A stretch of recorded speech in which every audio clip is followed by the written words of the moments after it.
The North District Police has arrested two persons for entering the residence of the Delhi LG BK Saxena. These two individuals were posing as IAS officials and personal assistant of an MP. My colleague Priyank Tripathi joining us with the details. Priyank, what are the details of the two who have been arrested? We understand they were posing as IAS officials and personal assistant of an MP, both from Odisha. Yes, Abhimanyu Sethi, who is a 41-year-old man from Odisha, and second suspect, Abhishek Chaudhary. Both of them were arrested by the Delhi police on the basis of the information which was given to them on 30th of last month regarding them impersonating as senior officials. And basically, both of them were thinking that by impersonating themselves and getting their pictures clicked with the Lieutenant Governor of the National Capital, they can misuse these photographs and to earn money. This call was given to the Delhi police around 2:30 on 30th. That two of these people who had visited the LG's office had introduced themselves as an IAS officer, and they also claimed that they had a prior appointment with the LG. On verification by the Secretariat staff of the Lieutenant Governor's office, the facts were found that they were untrue and there was no meeting which was scheduled in between the LG and them.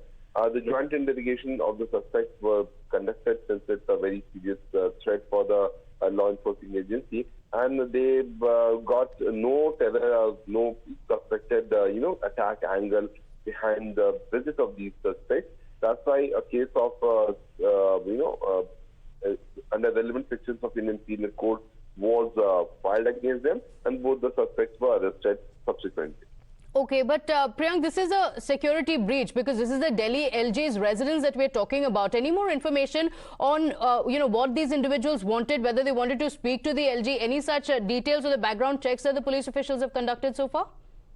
See, there was a joint interrogation which was conducted by the Delhi police as well as members of the security and anti-terror wing of Delhi police, as well as the IB officials were also present along with the SIB officers. So this particular joint interrogation had ruled out any kind of attack or terror angle behind this particular modus operandi which was opted by these accused. What police officials have been suggesting that these two people wanted their photographs clicked with the LG since they were impersonating as senior IAS officers, and then they wanted to use this photograph to gain some or extort money from different individuals, showing the cloud that see how I was close to or we were close to the Lieutenant Governor of Delhi. So this was a clear-cut thing which came up during the investigation. Since there was no, other motive which could have been seen during the joint investigation of the suspect, FIR was filed and they have been arrested. Okay, all right. Priyank, thank you for joining us with those details.